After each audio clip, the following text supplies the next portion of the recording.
Agora sim. Agora sim, vamos lá. Bom, bem-vindos à aula 4. Hoje nós vamos começar lembrando o que a gente viu na última aula, que são conceitos muito importantes, e vamos encerrar uma palavra muito forte. Nós vamos aparar algumas arestas que aparecem devido à aula anterior e introduzir algumas ideias que são necessárias para o próximo capítulo que vai começar na semana que vem. Então a aula de hoje eu diria que ela é uma aula, não vou dizer chata, mas uma aula importante para parar as arestas, vamos colocar assim. Então na última aula a gente se debruçou sobre a passagem de uma simetria global para uma simetria local, ou seja, o que eu chamei de princípio de Gauge.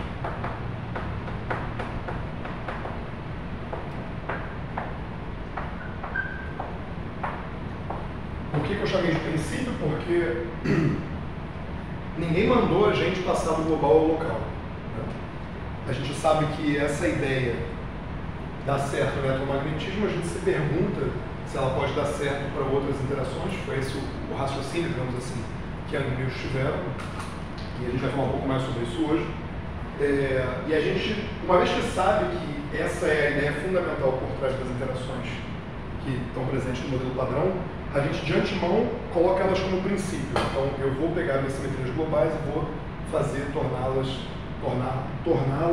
locais e analisar as consequências disso. Eu chamo de princípio porque a gente está impondo de antemão. A gente não teria nenhuma razão para isso no princípio. Então o princípio de Gauge basicamente seria uma passagem do global para o local a nível de simetria, né? E a gente viu que isso tem várias consequências. A primeira delas é que a gente, para poder falar de derivada que seja simétrica por esse tipo de transformação local, nós fomos forçados a deformar o conceito de derivada usual, basicamente introduzindo novos campos. Esses campos aqui aparecem, portanto, a construção que a gente fez como sendo uma parte, ou o coração, digamos assim, do comparador que nós usamos para poder falar de derivadas em diferentes pontos, né, que se transformam diferentemente em diferentes pontos. Então a gente foi obrigado, ou melhor, para conseguir o que a gente quer, nós introduzimos comparadores W de XY, esses W de XY têm a Mi dentro deles, ou XMI, como a gente definiu, e a gente viu que no final do dia a nossa derivada covariante era deformada de uma forma desse tipo. Colocando esses AMIs que aparecem aqui para poder tornar a derivada covariante, portanto, impor a simetria local, nós nos perguntamos como poderia ser a dinâmica deles. E a gente foi impondo simetria, né? Ou seja, simetria de Lorentz, simetria local, de fase local, e nós vimos que o termo quadrático em AMI, com até duas derivadas que respeita Lorentz e é invariante por simetria de fase local, só pode ser um. Ele está univocamente determinado. Ele é basicamente o termo de Maxwell. A menos uma constante que a gente escolheu por conveniência. Então, que esse F mini é igual a dni a mi menos dni a mi. Hoje a gente vai falar um pouco mais sobre esse termo. Discutimos então, inspirados na relatividade geral,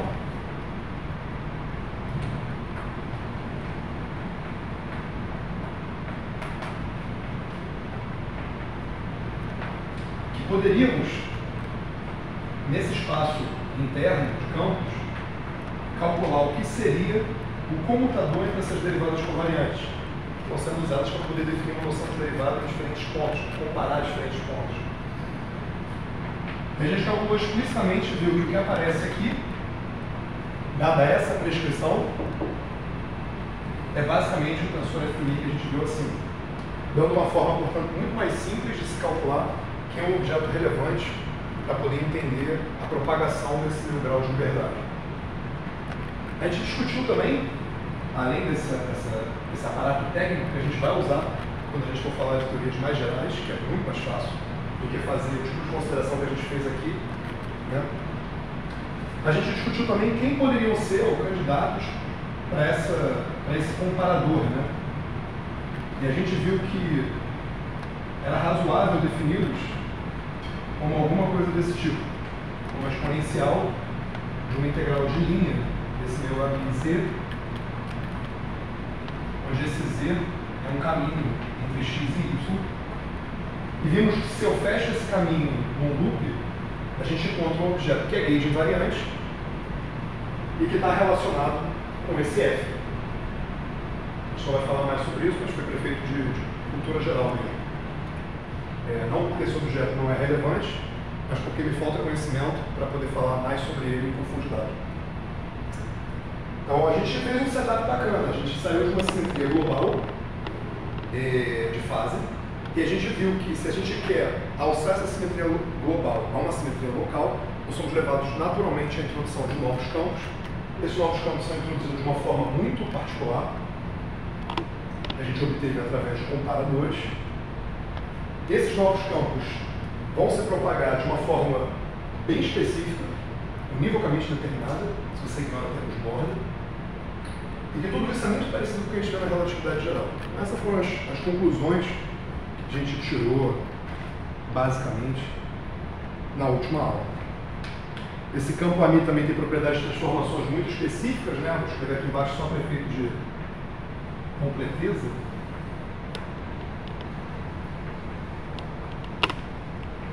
Não sei se dá para ver legal. Que tem que ser, quer dizer, essa transformação do AMI faz sentido, ou é uma simetria da Lagrangiana, quando eu também transformo o meu campo escalar, no caso, se fosse um férreo, seja lá o que for, de uma maneira correspondente. Então, se eu só aplicar isso aqui, se tiver carga na história, tiver campos carregados na história, não vai ser uma simetria, mas isso, em conjunto com isso, sim, é uma simetria. Claro que se você não tiver nenhum campo de matéria, só Maxwell vai ser invariante por essa simetria, por construção, naturalmente. Mas na presença de campos não basta fazer só isso, é isso associado a isso. Essas duas coisas estão interligadas. Essas foram as conclusões, revisando, da última aula. Hoje a gente vai dar continuidade a esse caminho e vai se perguntar a primeira coisa.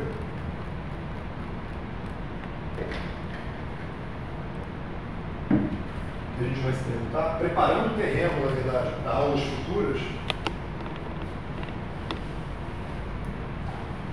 Muito bem, a gente viu que o termo quadrático com até duas derivadas, que seja compatível com Lorentz e com o princípio com a invariância de fase local, tem que ser dessa forma. Eu falei que isso, por ser um termo quadrático com derivadas, vai dar uma ideia de propagação. Né? Mas a gente não disse como é esse propagador. Então, o primeiro passo hoje vai ser calcular esse propagador. E a gente vai esbarrar com um pequeno problema, que não vai ser resolvido hoje, vai ser resolvido depois. Acho que vai levar a gente a uma discussão bem interessante e é uma coisa muito curiosa que eu vou apresentar para vocês. Então vamos lá. O que a gente vai fazer hoje, o primeiro passo, é calcular o propagador. Hoje calcular o propagador vai ser, não leve muito a sério, né?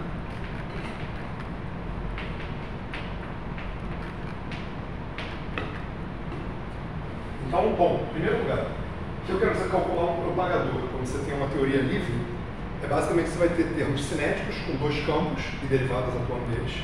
E eu vou escrever esses termos da seguinte forma. Vamos pensar no campo genérico, né? Campo bosônico genérico. Eu vou escrever alguma coisa desse tipo, algum campo, algum operador diferencial aqui e algum campo. E eu vou definir o que é o meu propagador como sendo alguma coisa ligada ao inverso desse campo. A gente tipicamente vai adotar isso em Fourier e tipicamente vai ter um fator I devido a uma convenção que a gente usa no funcional gerador, que a gente vai falar mais à frente. Mas o que importa é, quando você olha para o setor quadrático e escreve um operador sanduichado, entre aspas, pelos campos, a informação de como o seu campo se propaga está no inverso desse operador. Essa é a informação relevante. Hoje a gente vai fazer isso para Maxwell. A gente vai descobrir quem é esse operador e vai discutir sobre como calcular a inversa dele. É uma conta bem simples que todos vocês provavelmente já fizeram mais de uma vez na vida, mas vamos fazer com completeza. Então, vamos lá.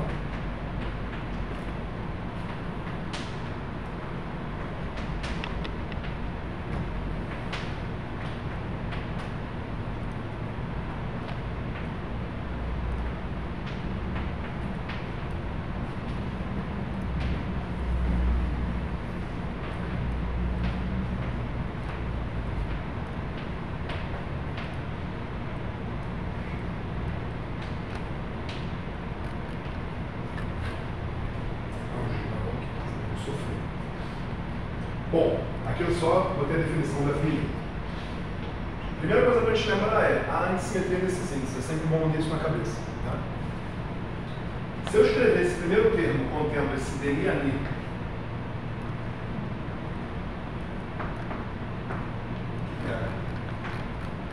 DI ali, menos DI ali,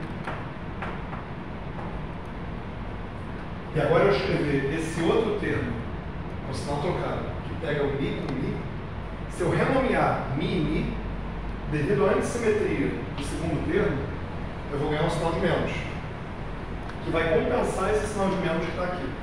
Ou seja, se eu pegar esse primeiro termo, mais, ou no caso menos, esse cara atuando aqui, devido à antissimetria em Mi desse termo, eu vou ter a mesma contribuição. Beleza? Então esses argumentos é bom vocês fazerem no papel, quem não estiver acostumado, vocês verem explicitamente a coisa acontecendo, mas eu não vou ficar reproduzindo todas as vezes isso. Eu vou só avisar. Devido à antissimetria desse termo aqui, dessa segunda parte, a soma, esse termo atuando naquele vai dar a mesma contribuição que esse termo atuando naquele, e portanto vai me dar um fator 2. Vocês podem verificar isso explicitamente. Muito bem. Sabemos que podemos jogar fora termos de borda. Então o que a gente vai fazer agora é fazer uma integração por partes, porque eu quero que o meu campo fique solto aqui na esquerda, para ter algum operador diferencial sanduichado por eles. Então eu vou fazer uma integração por partes nesse primeiro termo, escrevendo isso como uma derivada total, menos, né, esse operador atuando em todo o resto. Então vamos lá. Isso aqui vai ser igual a uma derivada total, escrever embaixo.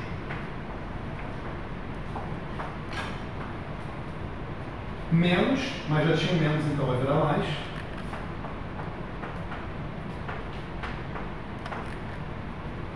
DI. DI. Ali. Menos. DI. DI. AMI. Beleza? Esse termo que a gente pode desprezar.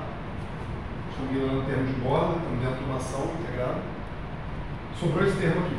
Bom, agora eu gostaria de colocar o campo que está aqui dentro para fora. Mas aqui eu tenho um índice Mi e aqui eu tenho um índice Mi. Não está legal para mim.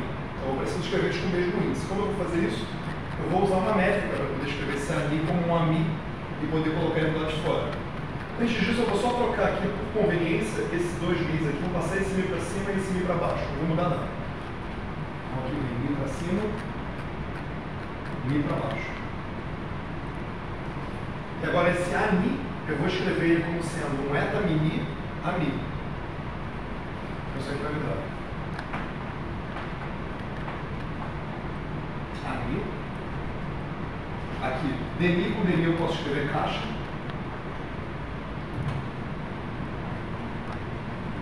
Eta mini.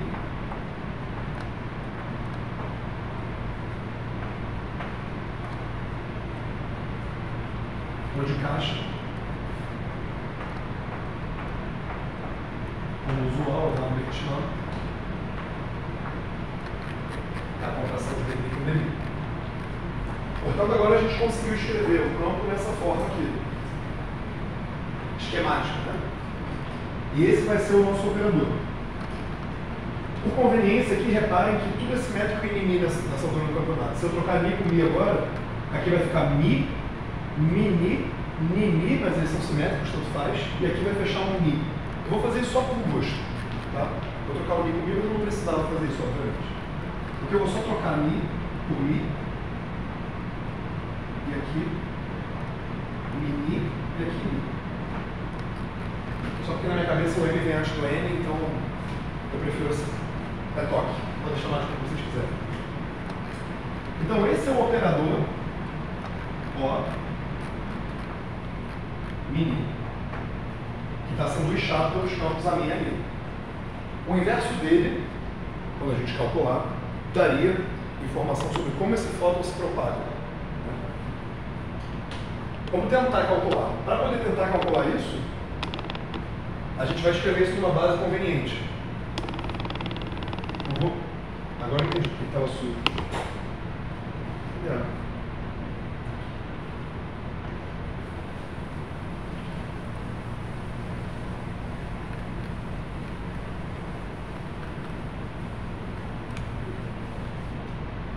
Então, vou introduzir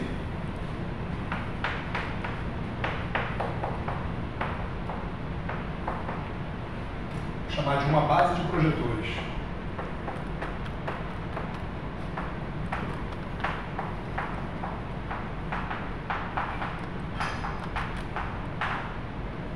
Então, vou definir aqui um objeto ômega mini.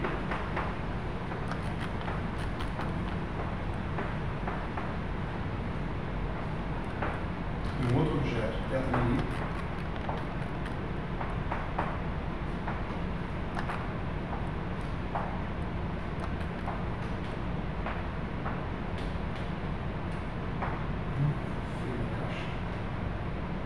Que a caixa é o Dalbertiano.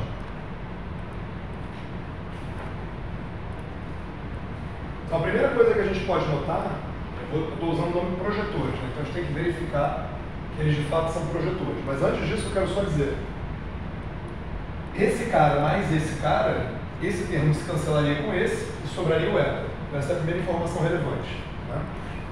Então, θ mais ômega nada mais é do que eta. Aqui eu estou com os dois índices embaixo, poderia estar com os dois em cima, mas se eu tivesse com um em cima e um embaixo, essa eta na verdade é uma delta. O que a gente está falando aqui é que eles basicamente somam igual a 1. Seria basicamente isso. Para poder ser um projetor genuíno, se eu pego algum vetor e projeto numa dada direção e depois projeto de novo, a segunda vez que eu tento projetar não faz nada, porque a primeira já projetou na direção que eu queria. Então projetar duas vezes tem que ser a mesma coisa que projetar uma só. Em outras palavras, se eu escrevo, por exemplo, ômega mi rho, isso aqui vai me dar, vamos lá, dmi, caixa, agora aqui embaixo, dmi, rho, caixa, só que dmi com dmi é D'Albertiano, então eu posso escrever isso aqui como sendo dmi, rho, caixa, porque esses dois aqui vão cancelar uma das caixas, e esse cara nada mais é do que esse próprio projetor, o índice em cima e o embaixo. Ou seja, isso aqui é verdade, mas isso aqui também é verdade. Se eu aplicar, onde aqui ômega 2 eu estou com uma pitada de sal, e tem índices tensoriais, é só uma coisa representativa. Aplicar um ômega duas vezes é a mesma coisa que aplicar um ômega só. Analogamente, você pode calcular isso para o θ. Você vai obter a mesma coisa. Então, outra propriedade que um bom projetor tem é θ2 igual a θ. Agora, para eles serem úteis para mim, além de somar a unidade, eles têm que projetar em direções ortogonais. No sentido de, se eu projetar em uma direção, não vai ter nada na outra. Senão a gente não vai ter uma base tão boa para poder descrever na nossa física. Não é que você não possa, quer dizer, só que não é conveniente. Então a gente tem que verificar que θ com ômega vai dar de fato zero. Então vamos fazer aqui rapidinho.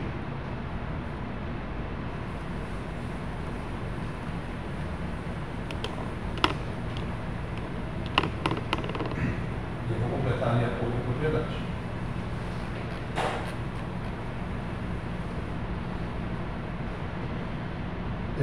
Bom, vamos lá. Eu falei que eu tenho que fazer?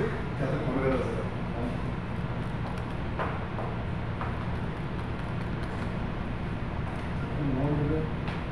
Eu sei que é chato, mas tem que fazer, não tem jeito.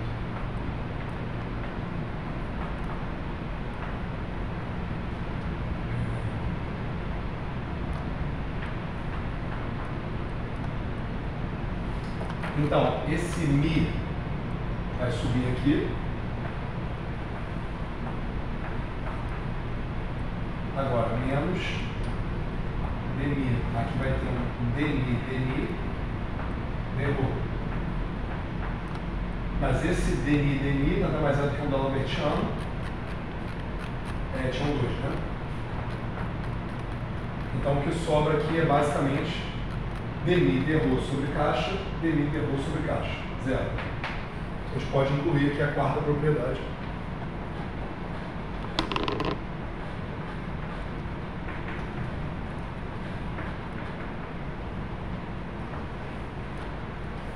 somam a identidade, por assim dizer, nesse espaço, eles, ao quadrado, são eles mesmos e eles são ortogonais um ao outro, basicamente isso. Então eles servem bem para a gente poder fazer a descrição do que a gente quer nesse espaço.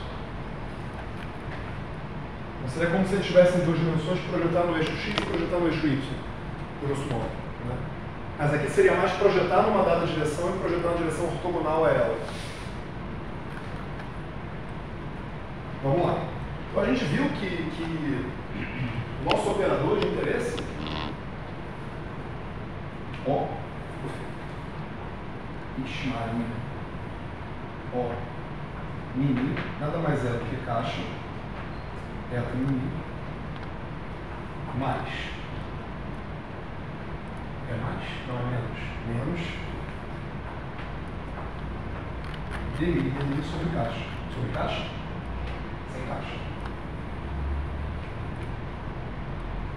Bom, esse eta mini eu posso agora usar que ele é igual a θ mais ômega, né? Então eu vou ter caixa, θ mais ômega. E esse dmi eu posso dividir e multiplicar por uma caixa, por assim dizer, né? Vou ter caixa embaixo, caixa em cima. Isso aqui vai me dar menos caixa ômega.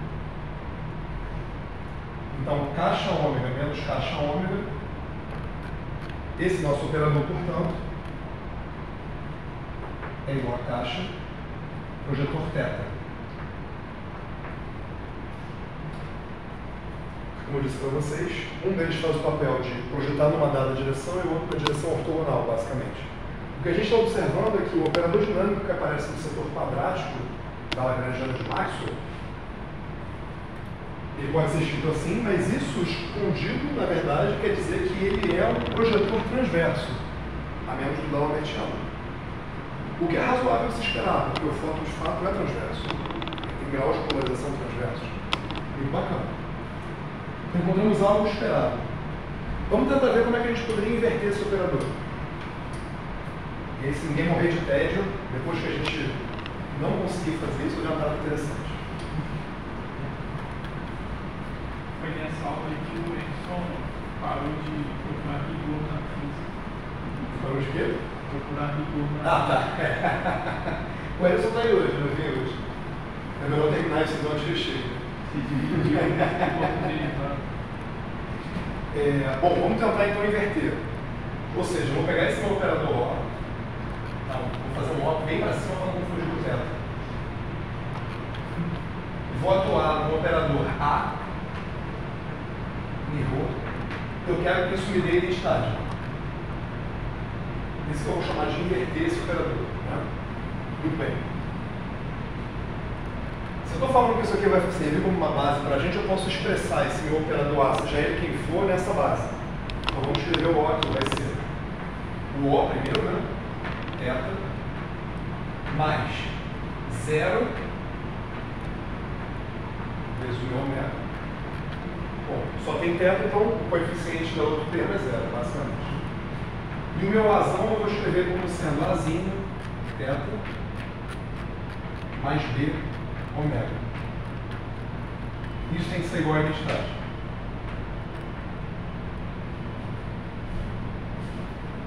Vamos lá. Então, agora, θ com θ, escrevi errado, perdão. Os índices estão apagados. θ com θ dá θ. Então isso aqui vai me dar caixa A, θ. Ômega com ômega dá ômega, mais 0 vezes B, ômega. Mais θ com ômega dá 0. Ômega com θ também dá 0. Então é só isso. A identidade ali, como eu disse, se tivesse os dois em cima e embaixo seria eta. Está destacado no delta, mas na verdade isso aqui é igual a 1 vezes o θ mais 1 vezes o ômega. Por construção. Então, bom, a gente tem basicamente agora que dizer que esse objeto aqui vai me dar 1 e esse objeto vai me dar 1. Beleza, né? Só igual aos dois lados da equação. Ou seja, A tem que ser 1 sobre caixa. E a gente tem aqui um problema, né? 0 vezes B tem que ser igual a 1.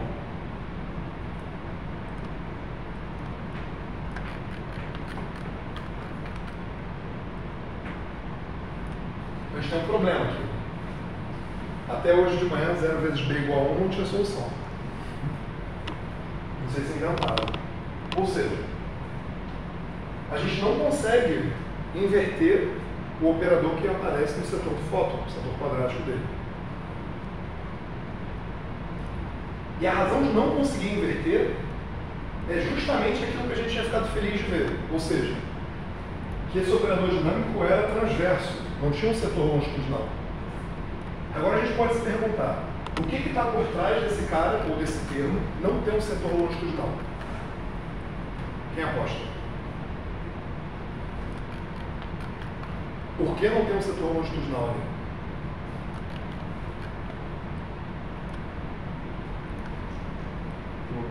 Respondeu, não precisa ficar com vergonha de responder, você já fica a tarde toda.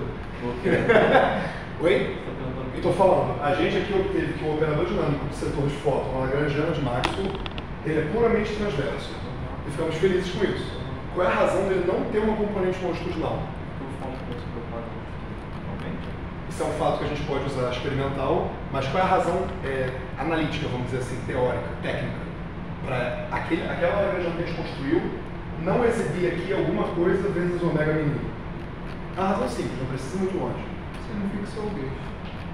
Não fixei o gauge ainda, mas está ligado com isso, né? Bom, a razão para não ter aqui é justamente a simetria de gauge. Por quê? A transformação de gauge, como vocês bem lembram, é alguma coisa do tipo AMI vai em AMI mais DMI de θ. Aqui o θ eu vou usar outra letra só para não confundir, tá? Vou usar alfa. O que isso significa? Há uma redundância na minha definição do meu campo A. A redundância, aqui ignoramos sinais e não sobre E, tá? Basicamente alguma coisa que é proporcional a uma derivada. Vamos fazer uma conta rápida aqui.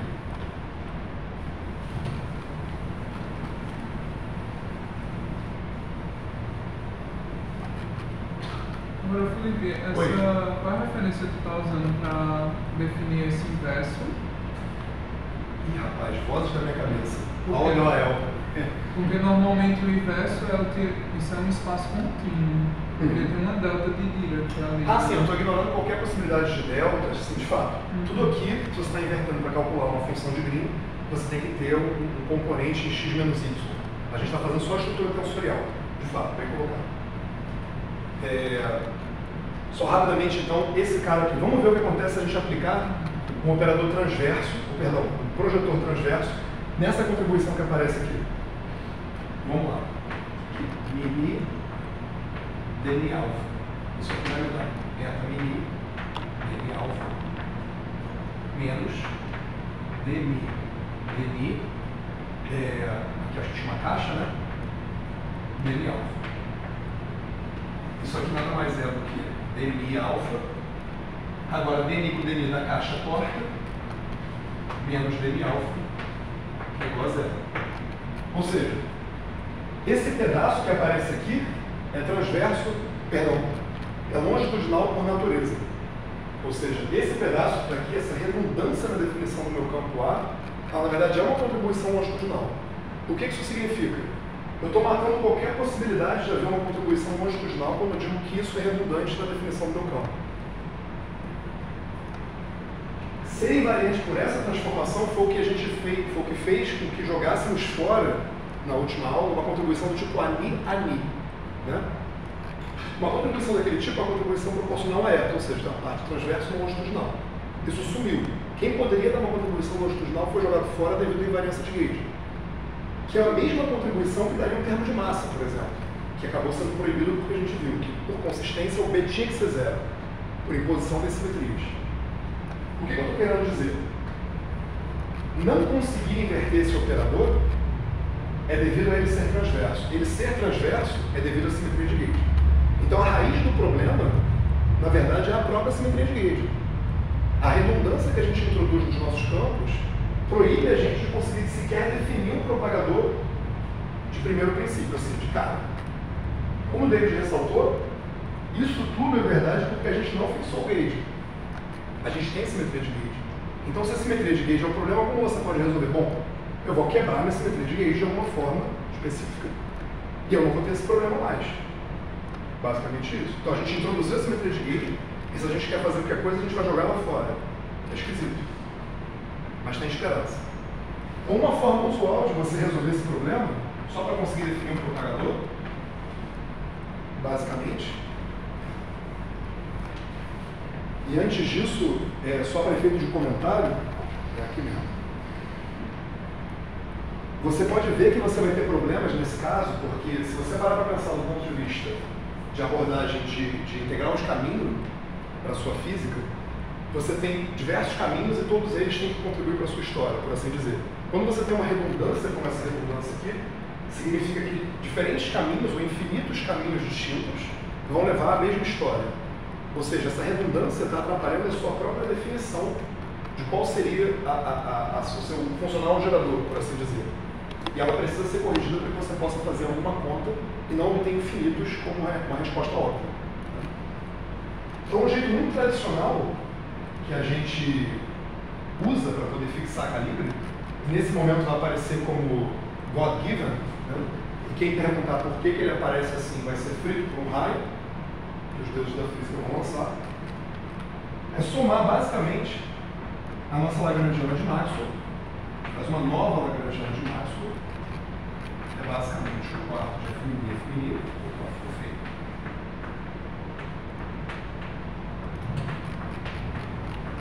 E soma, por exemplo, um termo mágico, que é o céu, menos meio de dmi quadrado. Por exemplo, eu poderia somar outro. Eu estou brincando que esse termo é mágico, que é o céu, mas a gente vai derivar exatamente como ele surge em algumas aulas à frente. Ele não é mágico nem que é o céu. A gente vai construir ele explicitamente. De forma não unívoca, que é uma escolha, mas a gente vai ver exatamente como ele vai aparecer. Mas por enquanto vamos acreditar. Eu dei para vocês, vocês acordaram de manhã e falaram assim, caraca, vou botar aquele termo na Lagrangiana. Vamos ver o que acontece. Né? O que acontece é que quando você pegar esse termo, vamos fazer uma quadra.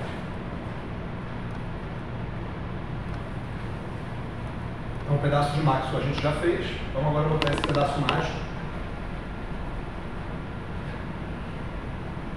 A boa parte, um pedaço relevante da aula de hoje só vai fazer sentido algumas aulas à frente. Então, tenham paciência. Né? Engraçado, não vai colocar o multiplicador de Legendre, né? Eu posso colocar um multiplicador. Ele funciona como um multiplicador de Lagrange, de certa forma, sim. Ele funciona dessa forma. Coloca, né? Vai ficar um Epsilon, né? Você pode. Bom, isso é uma escolha. Agora respondendo a você. Né? Aqui eu poderia botar um psi aqui embaixo para poder ter toda uma família de fixação de gauge possível. Eu escolhi um específico. Nesse caso é o gauge de Feynman, a gente vai ver. Mas foi só para efeito didático. Né? A gente poderia colocar então aqui um psi do lado do 2 e poder variar esse psi de acordo com o gosto. A gente vai discutir sobre isso depois. De fato, quando a gente for construir aquele termo explicitamente, a gente vai construir ele dessa forma, de uma forma mais geral, né? Permitindo que a gente possa escrever diferentes calibres covariantes em diferentes escolhas dos parâmetros que se. Mas por enquanto a gente vai escolher um só, a gente só quer resolver o problema, não da forma mais geral possível, de uma forma específica. Então, agora a nossa nova Lagrangiana. Bom, primeiro vamos escrever o que acontece com esse termo aqui. Então, vamos fazer com rascunho. Aqui eu tenho dmi quadrado, né? Então vou escrever dmi e dmi. Agora, integração por partes, mais ami. Aqui aparece dmi, ani. Então, basicamente, eu ganhei meio de ami desse bagulho aqui, ani. Então, se eu escrever agora a minha Lagrangiana de Maxwell, eu sabia que ela tinha mais um meio de ami. Caixa eta mini menos dmi, ani. E agora eu estou somando um termo do meio de ami, dmi, de ani. Olha, eu estou somando exatamente o que eu preciso somar se eu quero cancelar essa contribuição aqui, né? Então agora a nossa Lagrangiana, depois de somar daquele termo mágico, nada mais é do que meio de ami, caixa, eta, ani. E agora eta é a soma de uma parte longitudinal e uma parte transversa. Então eu vou conseguir inverter usando a minha técnica dos projetores. Ignorando posição do espaço-tempo, ignorando o I que tem que aparecer, enfim.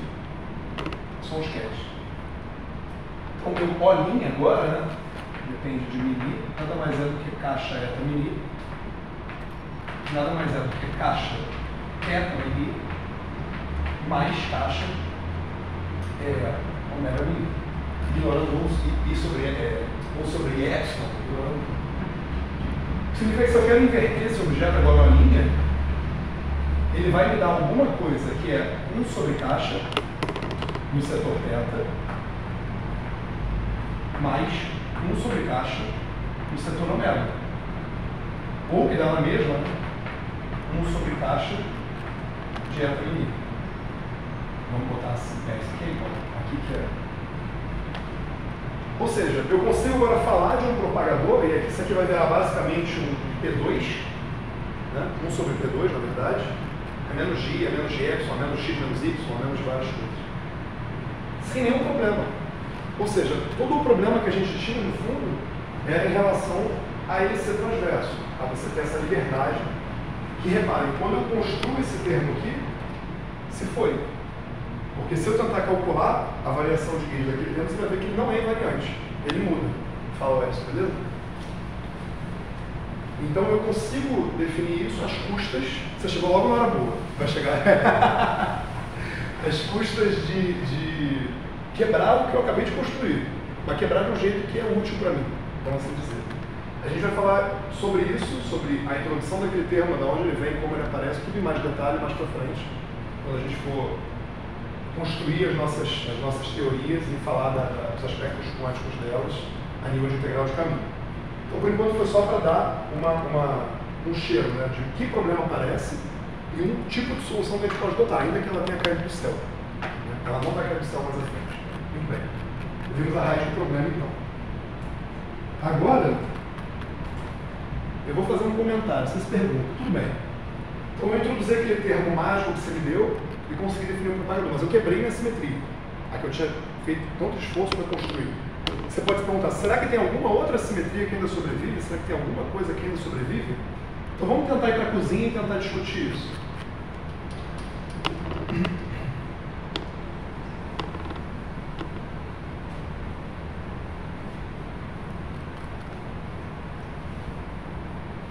Isso vai ser útil para algo que vai vir mais à frente. Vamos pensar o seguinte, esse termo que Deus deu.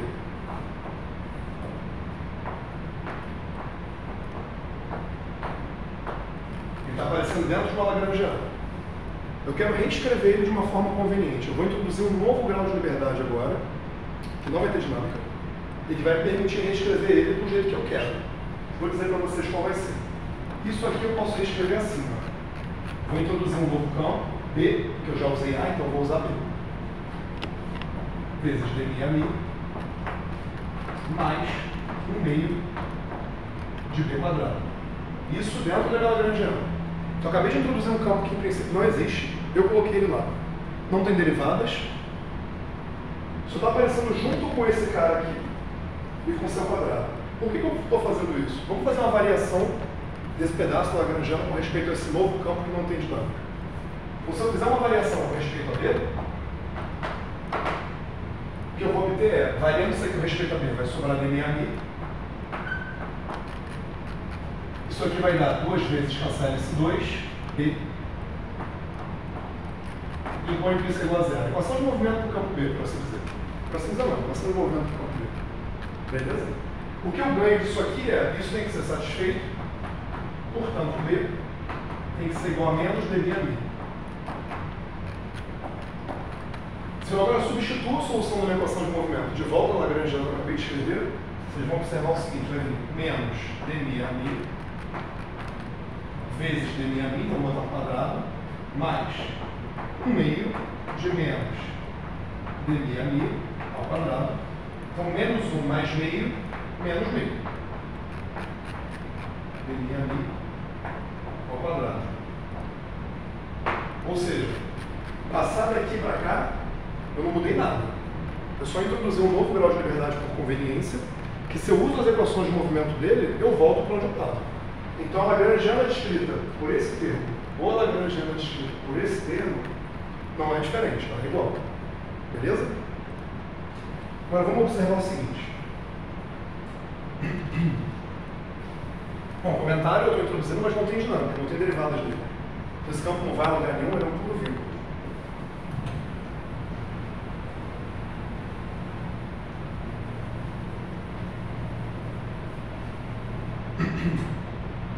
Vamos pensar o seguinte agora. Aqui eu não fiz nada, então se isso aqui não é invariante de gauge, isso aqui também não é. Eu não consigo ver nenhuma simetria ainda. Mas vamos pensar. A transformação de gauge do campo AMI, vou botar aqui, AMI' é igual a AMI, aqui deixa eu ver minha convenção, menos dmi θ. Estou ignorando 1 sobre E, bota E igual a 1, porque isso não vai afetar a nossa discussão aqui. Tá? Vou pensar o seguinte, esse θ aqui é uma mera fase local que não tem qualquer significado físico, né? E se ela tivesse algum significado? E se ela tivesse alguma dinâmica, ela tivesse alguma existência? Vamos supor que ela veio lá além e encarnou esse θ. Eu vou chamar ele agora de C. O C é meu θ encarnado. Porque eu já usei A, eu já usei B, agora eu vou usar C. Por que não? Significa que antes, né, a variação de gauge do AMI era menos dmi θ. Agora eu vou fazer um delta grande aqui, atuando no meu AMI, ele vai me dar menos dmi desse C. Então se uma variação de gauge infinitesimal me dava isso, alguma coisa que eu estou inventando aqui agora, porque eu quero achar uma simetria da minha teoria, eu quero que ela tenha uma cara parecida com a transformação de gauge. Porque eu quero que elas tenham alguma conexão. E porque eu sei que o meu termo de Maxwell é invariante por transformações de gauge. Então, se eu estou buscando uma simetria da minha teoria, um bom primeiro passo é garantir que tensões de Maxwell é invariante de partida. Então, eu vou propor um novo operador que vai atuar nesse meu AMI dando menos dmi de algum campo. Que não é um θ, é um campo. Beleza? Que tem derivadas. Então, vamos lá. Essa é a primeira proposta do meu delta. Beleza. Então, é fácil ver que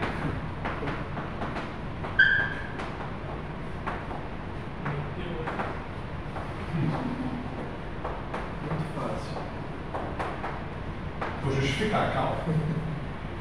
Se esse delta que eu estou inventando, no fundo, ele tem a mesma cara de uma transformação de gauge, e eu sei que o FMI é invariante de gauge, então eu posso, sem medo de ser feliz, falar que a aplicação desse delta nesse FMI vai dar invariante de gauge.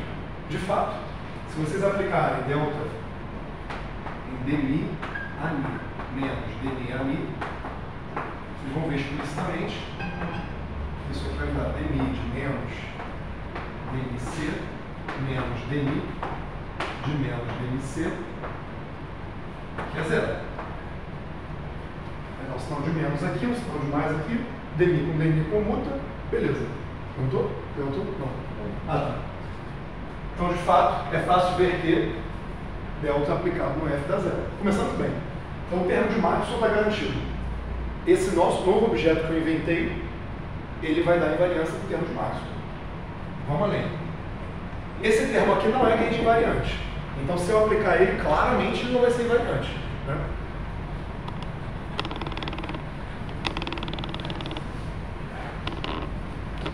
Mas não vamos aplicar ele não, vamos aplicar na nossa forma com o B. Por conveniência. Então a gente tem lá, vou aplicar um delta nesse cara aqui. Isso aqui vai me dar delta de B vezes dmi AMI mais B dmi delta de AMI.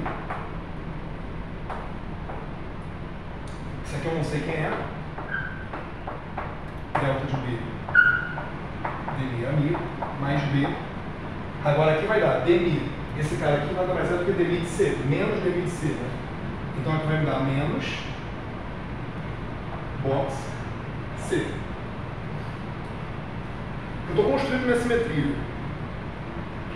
Esse cara aqui como esse B, na verdade, ele não vai a lugar nenhum, ele não tem dinâmica, ele não apita nada, eu vou começar tentando impor que a atuação dele é zero. Por que eu vou fazer isso? Porque vai ter um termo B quadrado ali, senão eu vou ter que me preocupar com mais um termo. Então eu vou colocar delta nele atuando zero. Esse cara aqui então vai para zero. Estou procurando uma simetria, não estou falando que tem que ser assim, estou tentando encontrar ela. Beleza? Sobrou esse termo aqui. Não consegui me livrar dele ainda. Né? Agora, eu posso introduzir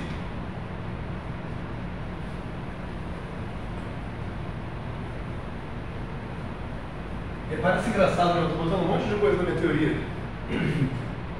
Eu posso introduzir agora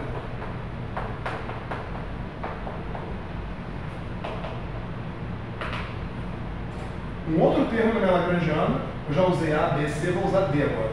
D, caixa C, né? De tal forma, e vou impor também, né, que o delta atuando nesse D e dB. Por quê? Quando eu atuar com o delta nesse D, vai aparecer um D caixa C, com sinal de mais, que vai cancelar exatamente o termo que apareceu aqui. Beleza? E vai aparecer também um D caixa delta de C. E só está faltando isso agora para eu poder ir para casa. Então eu vou impor que delta no C dá zero.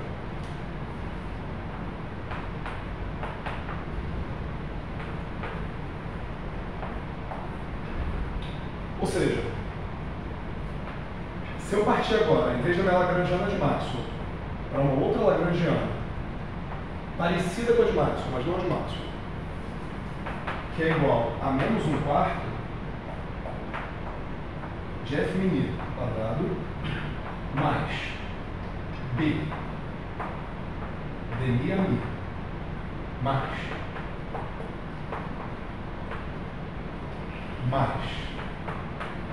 D caixa C. Acho que eu não esqueci de ninguém, né? Isso aqui é Maxwell.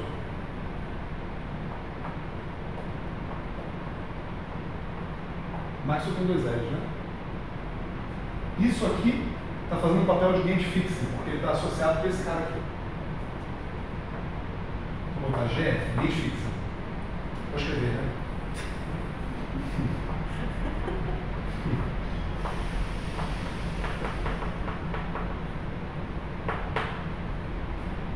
E esse cara aqui é um cara esquisito. Esquisito. Porque isso aqui a gente sabe quem é. Isso aqui a gente sabe o que faz. Isso aqui eu tirei do bolso. Né? Mas essa lagrangiana aqui, ela é invariante. Se eu não errei nenhuma conta banal no quadro, se eu errar, a culpa é de vocês.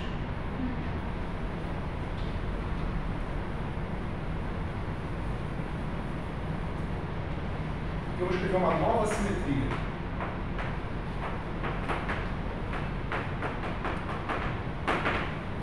A nova simetria é uma delta atuando em A. Me dá menos dB de um campo C. E a delta atuando nesse C é igual a zero. A delta atuando em D me dá um novo campo B, que é o que está aqui. Mas a delta atuando nesse D me dá zero.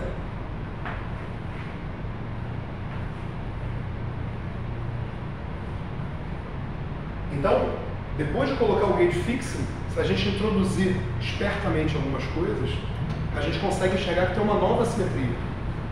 Ou seja, um operador delta, seja lá o que for ele, que atuando nessa L til, me dá zero. A gente pode ver que ela lembra muito, nesse primeiro setor aqui pelo menos, uma simetria de gate. Bastaria que esse C fosse um mero teta, uma mera fase, que agora foi encarnado, né, por um espírito dinâmico, por assim dizer. E olha que coisa mais engraçada, esse termo esquisito aqui, se eu escrevesse aqui D é C dagger, por exemplo, ou C star, vamos chamar de C star. Se eu chamasse D de C star, e ficasse feliz em dizer que C star é independente de C, como usualmente a gente faz teoria de campos, esse termo aqui seria um termo do tipo C star caixa C. Mas olha, o termo DMFI, star, DMFI, se eu faço uma integração por partes, nada mais é do que phi star caixa phi. Então, se eu disser que esse D, na verdade, é um C star, e que esse C star, apesar de ter um nome muito parecido, não tem nada a ver com C, eles são independentes, cada um faz o que quer, né?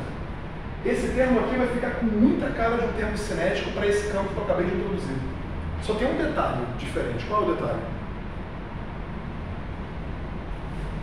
Aqui eu vou dizer para vocês um pequeno detalhe técnico errado, que é o que vai dar o detalhe que tem aqui. O que está faltando dessa linha para essa, além do termo de borda? Eu fiz uma integração por parte, joguei fora o termo de borda. Está faltando um sinal de menos.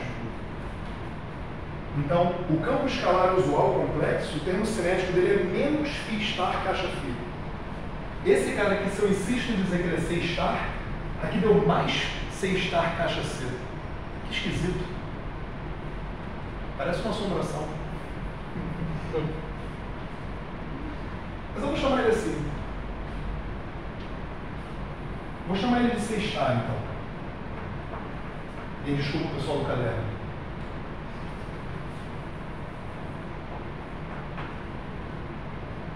E vou ficar com isso na cabeça. Eu falo, caramba, que coisa engraçada. Eu consigo tornar Maxwell introduzindo um campo que está ligado com a transformação de gauge do AMI. Eu consigo tornar ele simétrico para uma nova simetria, que eu não sei o que é, mas que parece muito uma simetria de gauge. E que tudo parece fazer todo sentido, exceto que esse termo aqui parece ter um sinal esquisito. A gente vai estudar isso mais para frente. E a gente vai ver quem são esses caras e que simetria é essa. A gente vai ver isso nesse curso. Não sei se eu dou spoiler. Eles vão ser os ghosts de Faddeev Popov e essa simetria é a simetria BRST. Então pronto, a parte interessante da aula acabou. Agora só vem coisa chata.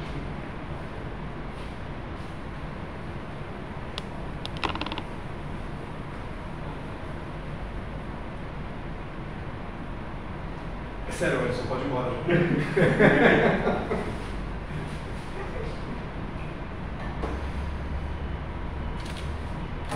Então vamos lá, vamos para a parte 2. 5 horas, atrasado 5 minutos. Estou com um bom time. Alguma dúvida? Exceto isso aqui, porque é óbvio que vocês vão ter dúvida. A gente quando faz na cozinha as coisas assim que dá. Eu vou começar aqui porque eu odeio começar no último quadro, tá? É toque.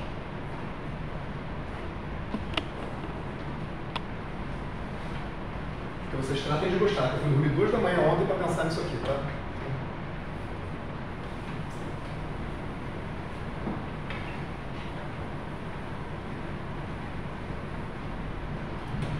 Bom, então vamos mudar agora de roupa e vamos introduzir as ideias que vão ser úteis para o próximo capítulo do curso agora, que é o capítulo de Young e Mills. Então a gente vai agora voltar na máquina do tempo para 1954.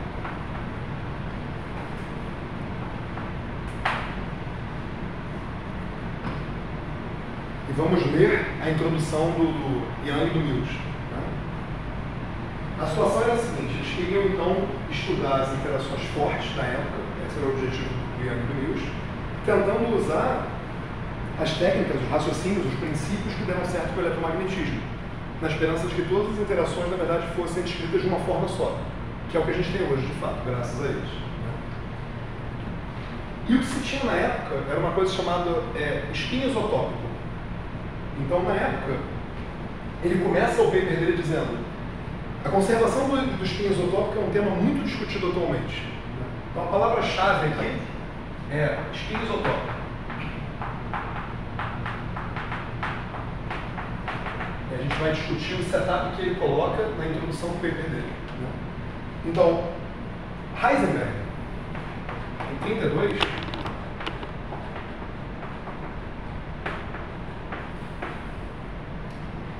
introduz uma noção de que talvez nos núcleons, nas partículas que formam o núcleo atômico, nós sabemos que são prótons e nêutrons, talvez esses prótons e nêutrons fossem diferentes estados de uma coisa só, que diferem por algum número quântico, que ele chamou de espinho isotópico. Então, o Heisenberg em 32 introduz que próton e nêutron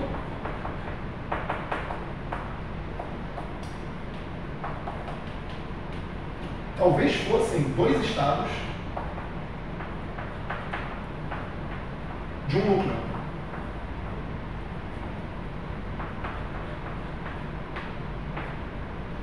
De onde ele tirou isso? Né?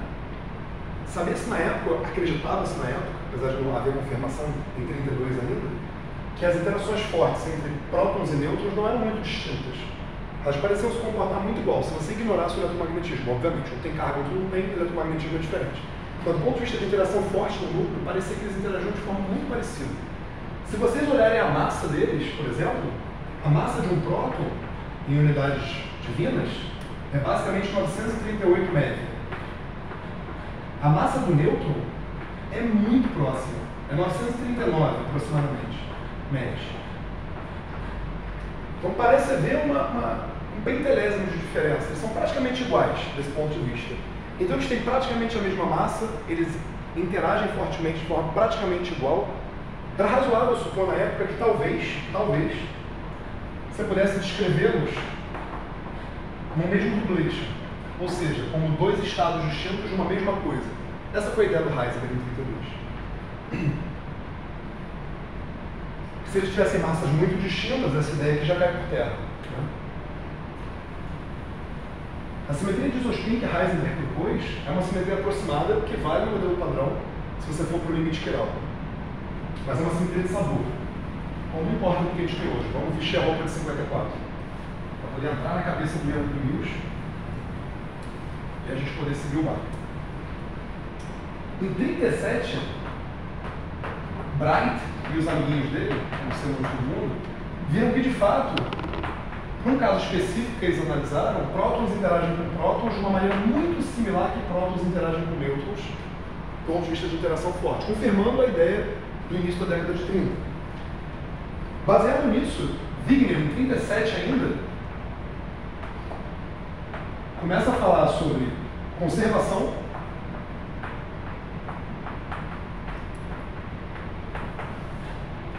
do spin isotópico total, vamos colocar assim. Do spin isotópico total.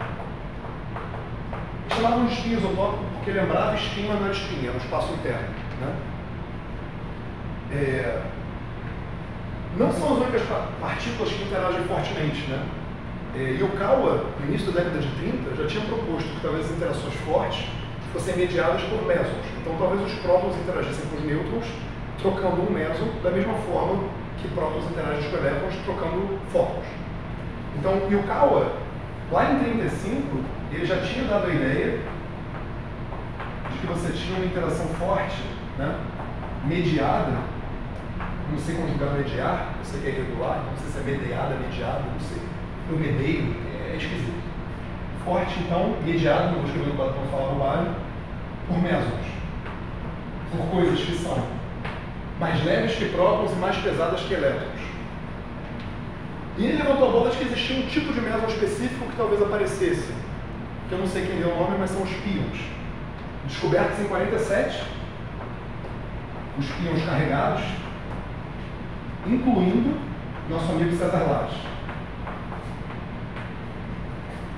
By the way, pessoas ganharam o Nobel aqui, mas ele não. Só para deixar claro. O Yukawa e um dos caras que descobriu ganhou, o Lattes não sei porquê, provavelmente por política.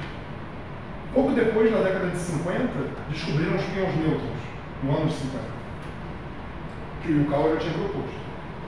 Em 53, um cara chamado Hildebrand, não sei escrever isso, Hildebrand, estudando vários processos, chega à conclusão de que esses pions têm que ter esse isospin, que em princípio os núcleos tinham mais meio menos meio, poderiam vir mais 1, 0 e menos 1, basicamente. Ou seja, tinha o isospin 1. Então, em vez de se transformarem como dubletos, na verdade eles se transformavam como tripletos, por assim dizer. Mesma coisa, você tem spin meio e spin 1, aqui era o análogo, spin meio e spin 1. Só que iso, spin. Já nessa época, né? A ideia que tinha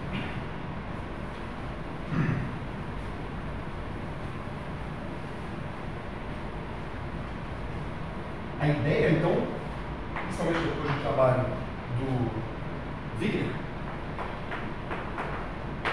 e o que estava aparentemente na cabeça do Young e do Mills, era que conservação do isospin, que é o que eles estavam vendo, estava relacionada, naturalmente, com uma invariância sob rotação de isospin. Rotação de isospin. Ou seja, tem uma quantidade conservada, é razoável supor que tem alguma transformação de simetria levando aquilo. Então o que a gente precisava entender, o que eles queriam entender era como que eu consigo ter transformações que não são capazes de distinguir, o que torna uma teoria invariante sobre esse tipo de rotação de tal forma que, se eu misturar prótons e nêutrons, nada muda, porque eles interagem da mesma forma. Então, o que a gente precisa estudar, esse aqui é um objeto complexo, esse aqui é um objeto complexo, eles estão formando um dublete, o que a gente precisa estudar é espaços vetoriais com vetores, com componentes complexas e transformações que deixam esses vetores invariantes, ou objetos que deixam isso aqui não pode entrar numa Lagrangiana, tem que entrar um escalar construído por isso. E a gente quer transformações desses objetos que, quando colocar na Lagrangiana, vão dar invariância. Então a gente vai discutir isso agora. Vai ser um intervalo até o fim da aula, e não no round TED, como disse a aula de hoje, ia ser chato, sobre as coisas que a gente precisa para poder falar disso. Né? Então vamos lá. Seja um vetor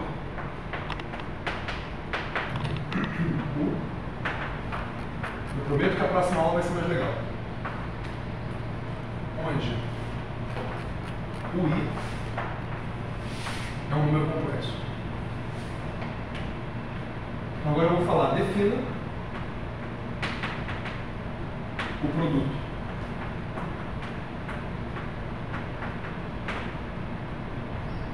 Então eu tenho dois vetores no espaço vetorial complexo. Eu quero saber como eu posso criar um escalar com ele. Uma das formas é definir um produto escalar entre eles. Eu vou definir um produto do meu I, do meu V, J, do meu U, do meu V, do vetor completo, sendo U star e VI. Se eu definir esse produto, ele vai ter todas as propriedades que um produto interno ou um produto escalar tem que ter. Em particular, ele nada mais é do que eu pegar o meu vetorzinho U, tomar um dagger e multiplicar por V, do ponto de vista de matriz. Então, esse produto interno não está caindo do céu, que a gente costuma fazer para criar escalares. Né? Ou seja, isso aqui seria um produto matricial, se vocês quiserem, dessa forma.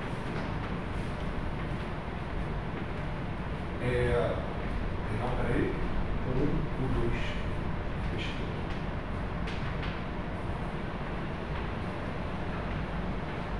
Ou seja, o 1 V1 star mais o 2 star V2. Beleza? E eu quero me perguntar o seguinte, que transformações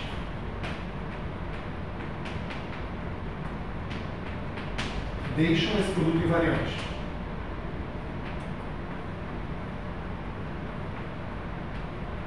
Transformações lineares.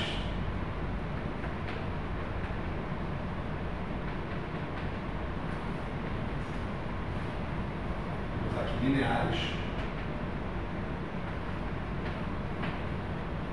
Porque nesse tipo de transformação nós estamos interessados devido à discussão de simetria que a gente já teve. Vamos verificar.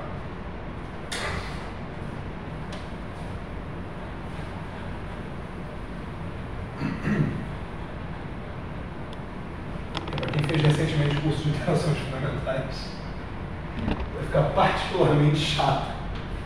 O Ellison, que me viu fazendo isso em 2019, vai ficar mais chato ainda.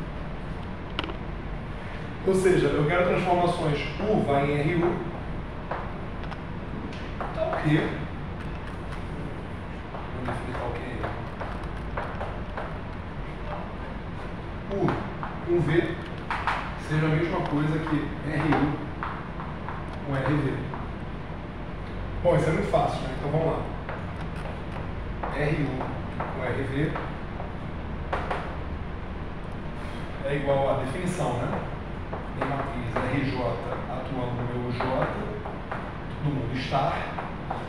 Minha matriz RK atuando no meu VK.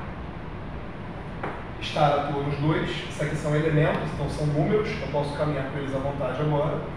Eu vou ter RJ estar, RIK, UJ VK. Agora que eu posso trocar J com I e botar no transposto. Isso aqui vai ser igual a RJ I estar transposto, RIK, UJ VK. Beleza? Eu quero que isso aqui seja igual a UV, né? Ou seja, a UI estar VI. Isso aqui é o que eu tenho, isso aqui é o que eu quero. Eu quero saber que vínculo eu tenho que ter nas minhas R's, de tal forma que isso seja verdade. Bom, se isso aqui me desse uma delta de JK, aqui eu ia ter o J ia virar o K, aqui falta um estar, né? Aqui ia virar o J VJ, que é a mesma coisa que o I VI. Peraí, resolvido. Então o que a gente obtém é, essas transformações têm que satisfazer esse vínculo. R estar transposto, JI, R e K tem que ser igual a delta de JK. Estar transposto nada mais é do que Dagger. Então o que a gente obtém é que essas transformações têm que satisfazer essa propriedade. R Dagger R é igual a identidade. Ou seja, as transformações R que preservam, deixam esse produto interno invariante, são as transformações unitárias.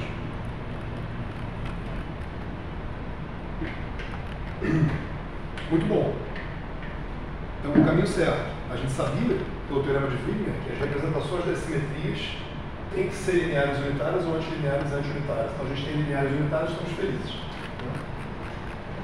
Mas a gente falou que a gente ia ter mais atenção das lineares unitárias, em particular, porque tem uma transformação muito importante na definição de um grupo, que faz a gente preferir elas e não aparecem muito as outras, que é ter identidade. Então a gente está interessado não em qualquer transformação unitária, a gente está interessado em transformações unitárias, em princípio, que possam ser tornadas infinitesimalmente próximas da identidade. Então eu estou interessado não nesse grupo todo, eu estou interessado no pedaço dele que me permite conectar com a identidade, ou no pedaço conexo com a identidade. Como é que eu vou enxergar que pedaço é esse? O tipo de simetria que eu estou interessado. Não é que eu não possa ter uma que não é, não é isso. A gente não está interessado nela no momento. Estou interessado em simetrias contínuas conexas com a identidade. Então, se eu fizer agora tomar o determinante do lado esquerdo e do lado direito, eu vou obter o seguinte. Determinante de R, Dagger, determinante de R é igual a determinante de 1, que é 1. Bom, aí eu tenho que usar propriedade, né? Determinante de R Dagger é basicamente determinante de R. Se você vai dar determinante de R Dagger, perdão. Isso aqui vai me dar o módulo, né? O determinante de R Dagger vai ser basicamente o Dagger ou o estar do determinante. Isso aqui vai me dar aqui o módulo de determinante de R quadrado é igual a 1. Ou seja, o determinante de R é uma fase. Como eu disse, eu estou interessado em transformações que sejam infinitesimalmente próximas da identidade, que possam ser tornadas conectadas com a identidade. Então eu estou interessado num pedaço bem específico, um pedaço que tem determinante 1. Ou seja, eu posso tomar então um subgrupo, um subconjunto dessas transformações que tem um determinante 1. Não é que todas tenham, não estou falando isso, estou falando que eu vou focar nesse subgrupo. Por que eu chamo de subgrupo? Porque é um subconjunto desse grupo, e aí dá para mostrar facilmente que se você atuar, compor matrizes unitárias, vai dar matrizes unitárias, que são produtos associativos, que tem elemento neutro, que tem inversa, etc. Que a identidade é unitária, que a inversa de uma unitária é unitária, por assim por diante. Então, se eu tomar esse subgrupo, eu consigo mostrar aqui matriz determinante 1 atuando em matriz determinante 1 da matriz determinante 1, a inversa de uma matriz determinante 1 tem determinante 1 e assim sucessivamente. Né? Muito bem. Então vamos seguir.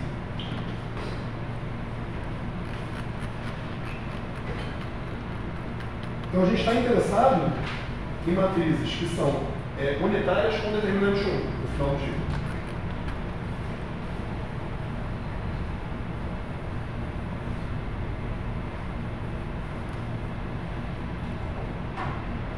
E aí, se eu estou falando de matrizes 2 por 2, né? Então, R é 2 por 2. A gente está falando daqueles dubletos, né? R é unitária. E R tem determinante 1. Então, eu estou falando que R pertence a um grupo chamado S2.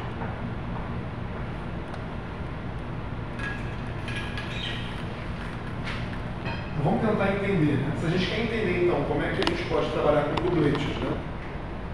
Que vão ser invariantes sobre esse tipo de transformação, a gente tem que entender melhor esse tipo de transformação.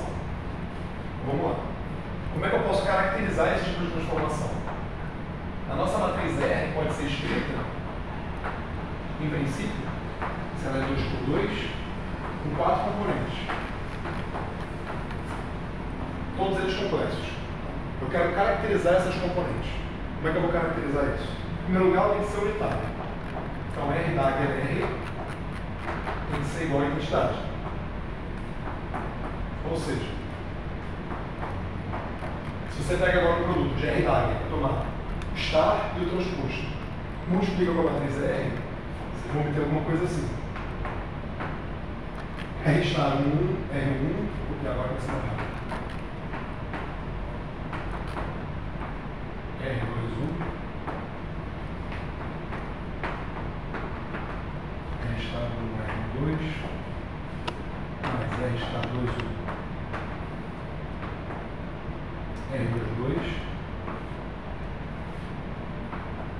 R1, 2 está R1.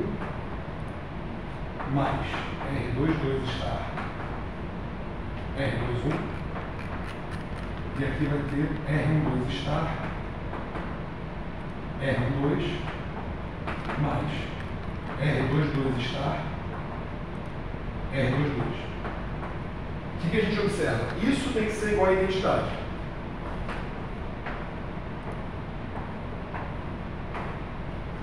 Agora, isso aqui é um número complexo que está conjugado. Então, esse aqui é um número real. Isso aqui também é um número real. Analogamente no diagonal, esse termo é um número real, esse termo é um número real.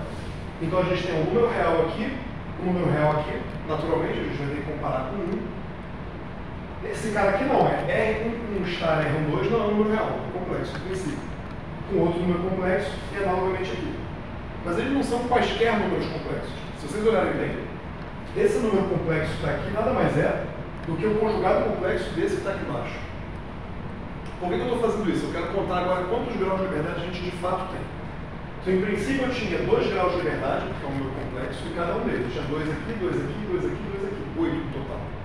Só que agora, quando eu imponho que isso tem que ser igual a 1, 1, 0, 0, eu estou impondo vínculos. Então, vamos contar os vínculos. Aqui eu tenho um número real igual a 1, então é um vínculo real. Aqui eu tenho outro número real igual a 1, outro vínculo real.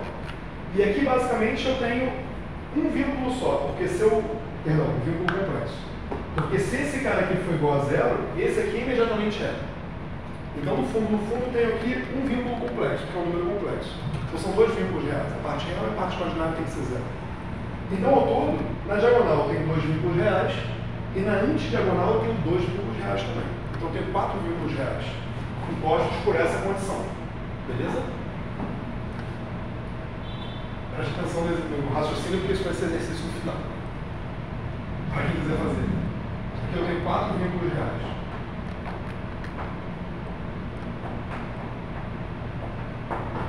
Só isso determina o meu S2? Uma transformação do S2 é determinada só por esse vínculo?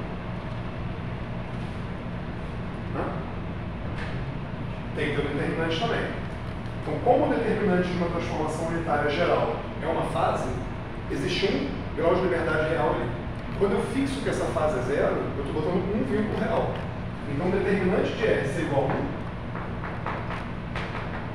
é um vínculo real.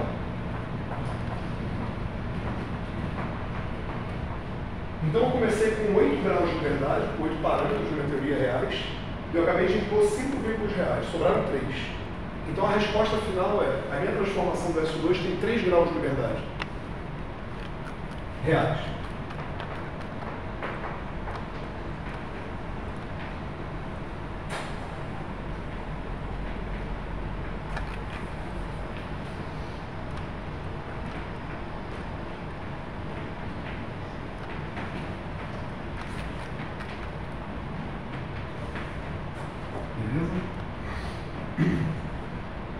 Isso para qualquer transformação da S2, qualquer transformação unitária com determinante 1, tem que ter 3 graus de liberdade, então, reais.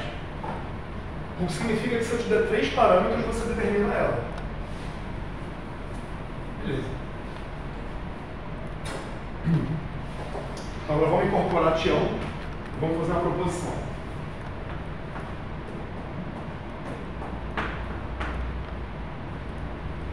Todo elemento do S2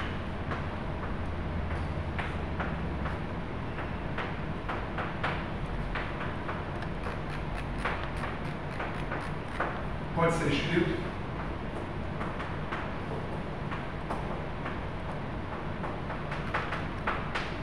como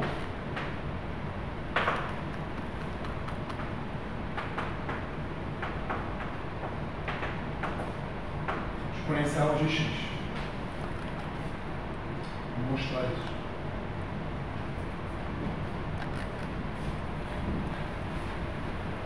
Vou fazer uma mostração. Demonstração está muito forte.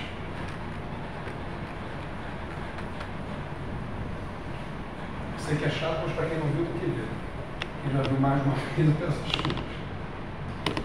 Então, primeiro a gente vai usar um lema da álgebra linear.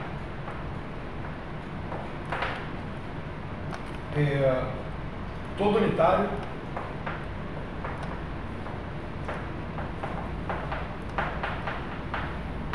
em dimensão finita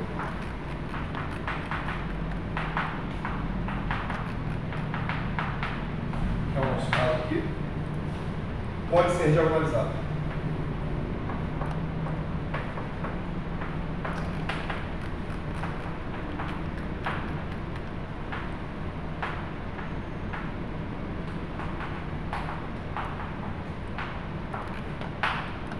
Todo mundo lembra que todo hermitiano pode ser diagonalizado, mas todo unitário também pode ser diagonalizado. Não é trivial ver isso. Por isso que eu estou adotando como lema, então vou mostrar. Se fosse óbvio, eu vou fazer. Portanto, dado esse lema, né,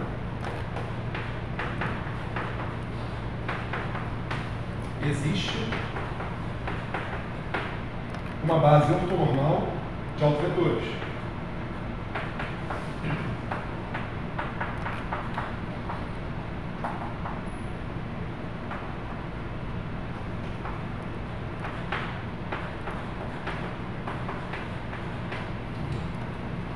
Tá ok?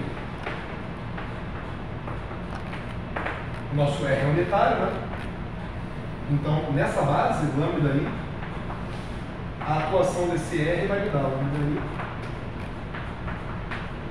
Então, aqui eu estou fazendo o labeling da minha base usando o próprio alto valor, como é de costume, né? Ou seja, usando o lema todo unitário é diagonalizável, existe uma base ortonormal de autovetores, tal que isso acontece. É nessa base que ele é diagonalizado. E a diagonal vão aparecer os autovalores. Muito bem. Agora, manipulando isso aqui, eu vou tomar um dagger dos dois lados. Vai me dar autovetor aqui, R dagger, e vou sanduichar com isso. Aí vem o poder da... Não sei se está ficando feio os brackets aqui. Deixa eu desenhar melhor.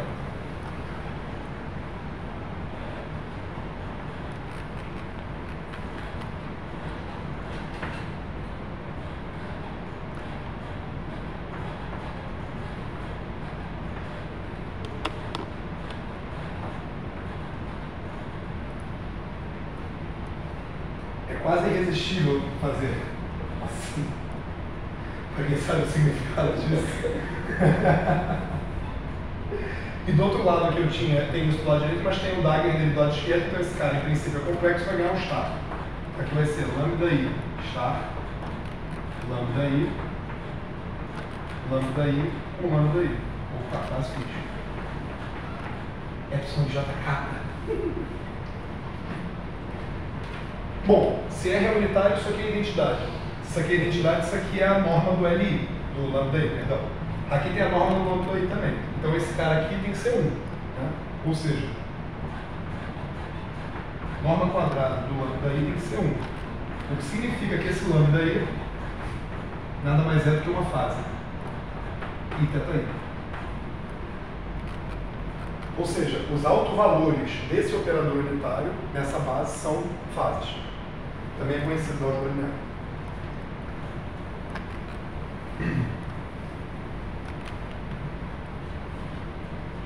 E aqui o princípio é o princípio da conveniência. Quando é muito fácil mostrar, a gente mostra. Quando é difícil, a gente usa lembda.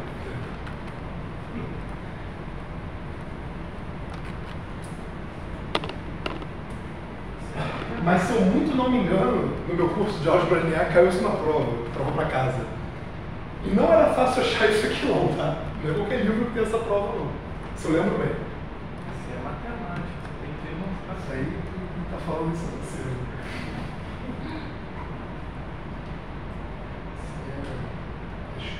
Está escrito no diploma, fosse verdade.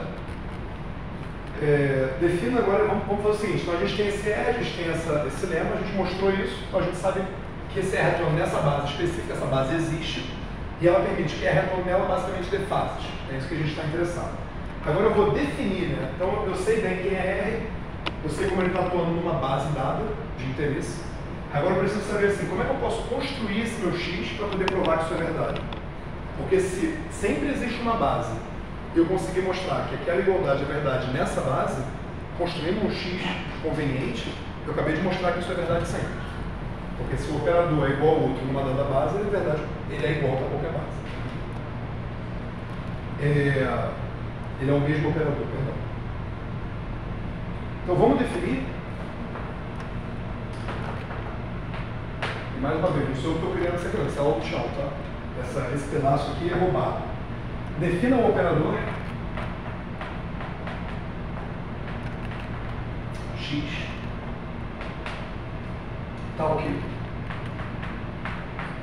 Bom, como é que eu posso definir um operador? Eu defino a atuação dele numa base. Se eu fizer isso, eu defino quem é ele. Então, meu X atuando nessa base de interesse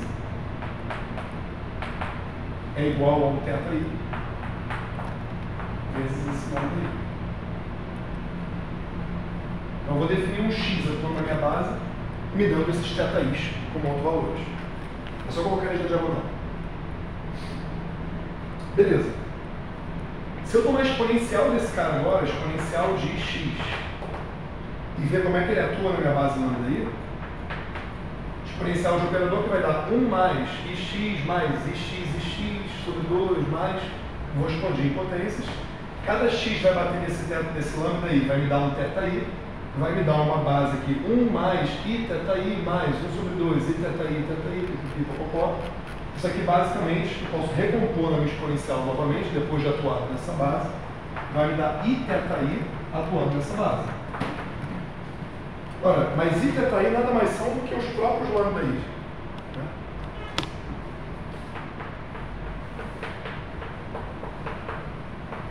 Que nada mais é do que a atuação do R nessa mesma base. Então eu acabei de mostrar que exponencial de x atuando numa certa base é a mesma coisa que R atuando nessa mesma base. Então eles são iguais.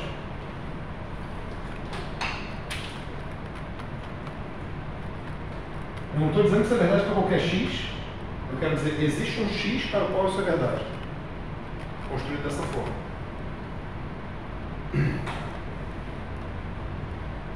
Essa expressão aqui vai levar a gente no final da aula a escrever uma expressão emblemática do nosso grupo. Só no final da aula. É muito emblemática. Quem nunca viu essa expressão no quadro verde?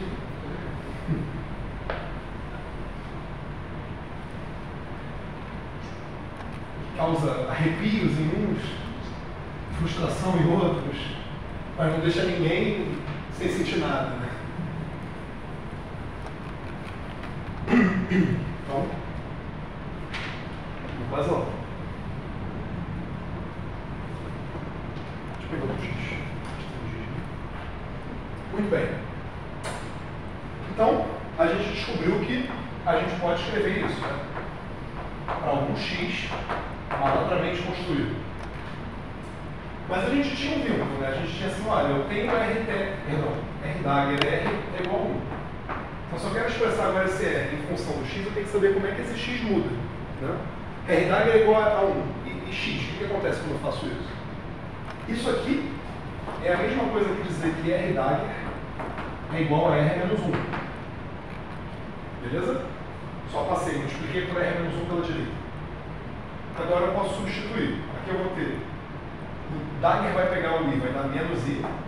O dagger vai pegar o X, vai dar X dagger, eu não sei quem é X dagger, então é X dagger. E do lado direito, R menos 1 é basicamente X só menos 1, que é a exponencial de menos X.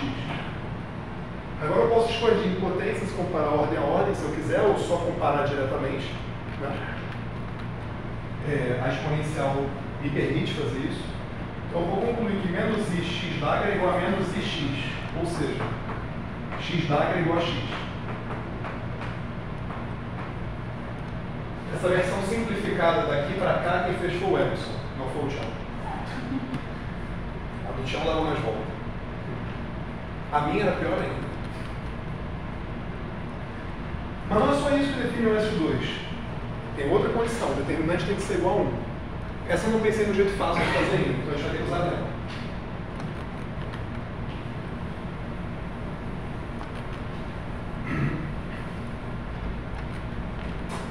Muito bem. Então, a próxima que a gente quer é falar determinante de R igual a 1.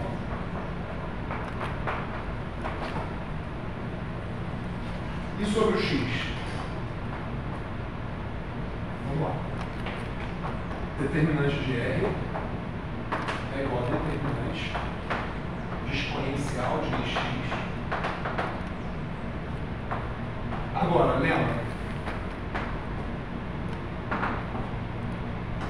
Determinante de um dado operador que é suficientemente bem comportado, onde suficientemente bem comportado é o que eu precisar para falar o que eu vou falar, pode ser escrito como a exponencial do traço do log desse operador. Então, determinante desse operador vai ser a exponencial ao logo do traço do log da exponencial de x. O log da exponencial nada mais é do que x.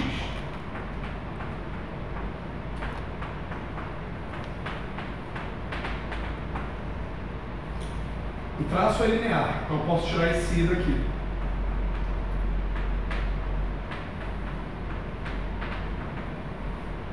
Então o determinante de R pode ser escrito como exponencial de i traço de x.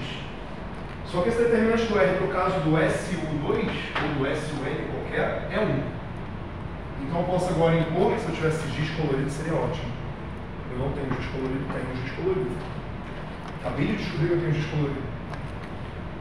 Ah, que tristeza, não é o nosso. Ah, vou sobreviver. Eu peguei uma cor bem merda, pera. Pegar uma amarela. Você esqueceu? Eu esqueci como esse giz é ruim. Eu fiquei mal acostumado com toca de veludo de ouro.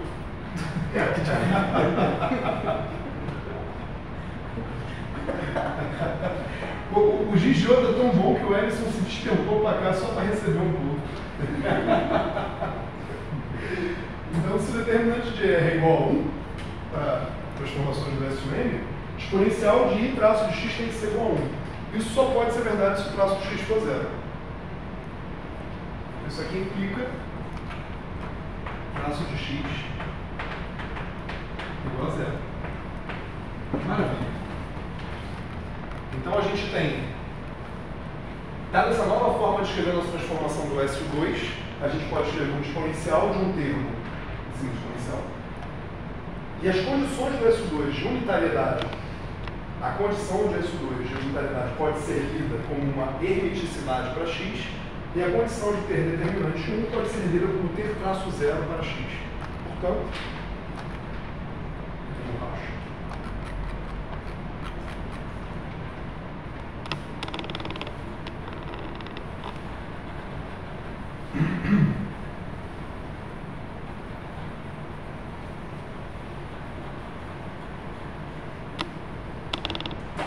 Portanto, se eu sair de R pertence a S2, eu leio que R é unitário e que o determinante de R é igual. Se eu escrevo agora que R é igual ao exponencial de x, então eu posso ler essas mesmas condições aqui como sendo esse x é hermitiano e o traço dele é zero. Então eu vou usar essa descrição do meu elemento no grupo através da exponencial de um outro elemento, que agora é hermitiano e tem traço nulo. Beleza? É só uma outra forma de escrever, do jeito que é mais simples. A gente vai entender por que é mais simples daqui a pouquinho.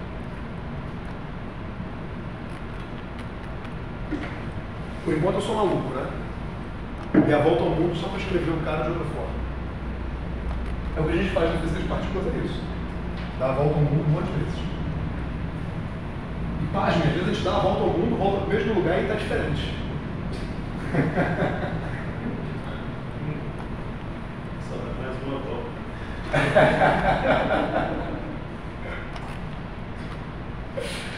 Então a gente pode escrever transformações do S2 através de objetos que são da exponencial de objetos, que são hermitianos e possuem traço nulo. Vamos ver se a gente consegue dizer um pouco melhor quem são esses objetos. A gente vai ver que a gente consegue. Vamos escrever eles, né? Então esse cara aqui é uma matriz 2×2.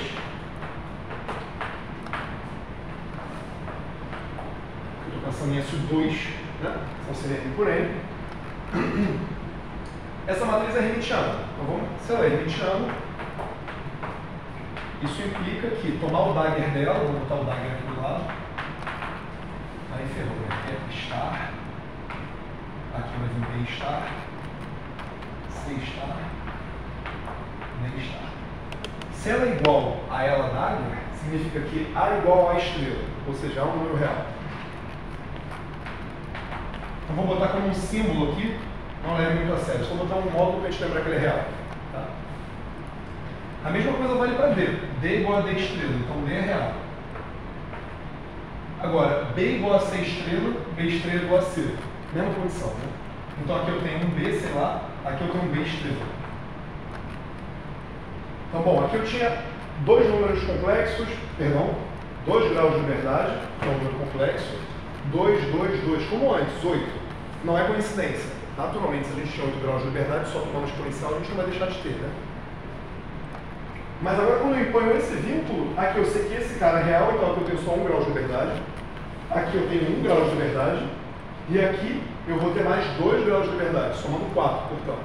Então aqui eu tenho 4 graus de liberdade disponíveis. Não estou falando de vínculos, estou falando agora dos graus de liberdade diretamente.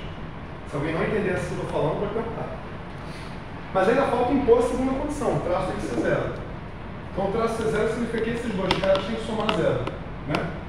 Então eu posso reescrever agora a minha matriz da seguinte forma. Agora eu vou impor traço zero.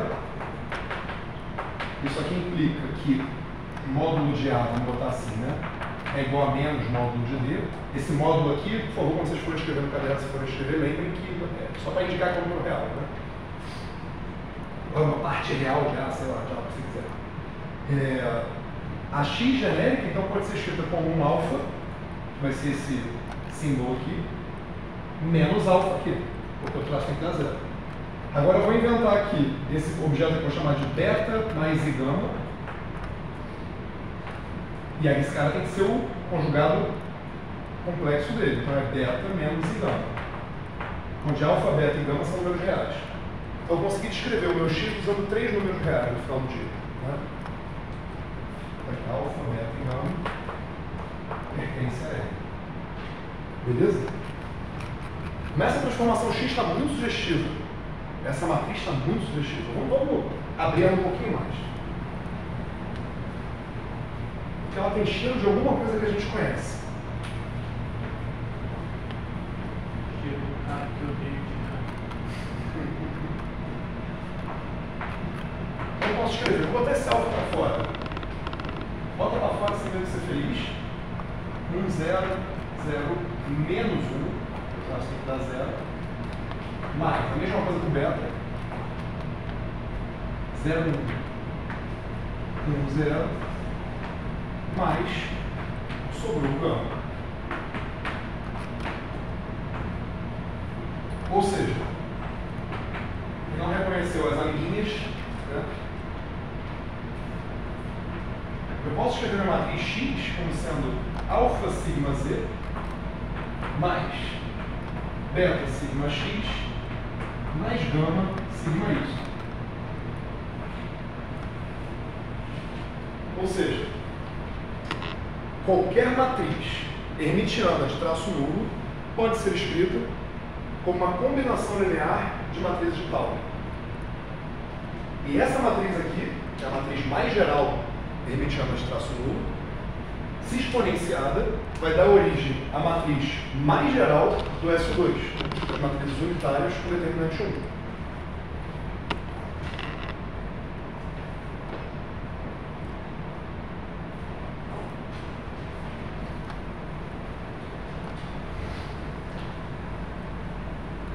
Vamos comentários rápidos, está no fim já. A gente viu que o grupo S2, por definição, é uma lei de composição, que permite que você pegue elementos do grupo e dê elementos do grupo, ou seja, ele é fechado. Tem um elemento neutro, então se você opera com algum elemento, vai continuar dando a mesma coisa, e todo elemento tem sua inversa, que se operado com a sua inversa, dá o elemento neutro que a gente acabou de falar, além de ser associativo. Né? Agora, essa estrutura aqui de matrizes hermitianas de traço nulo não necessariamente satisfaz essa propriedade. Então, se eu pegar duas matrizes que têm traço nulo, por exemplo, e multiplicar uma pela outra, eu não tenho nenhuma garantia de que isso vai dar um objeto de traço nulo. Em princípio. Pode dar, pode não dar. Beleza? Vocês podem fazer testes se vocês quiserem.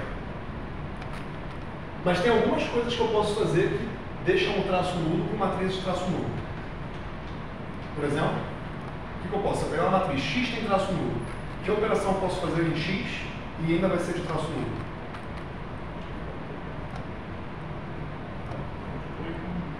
Oi?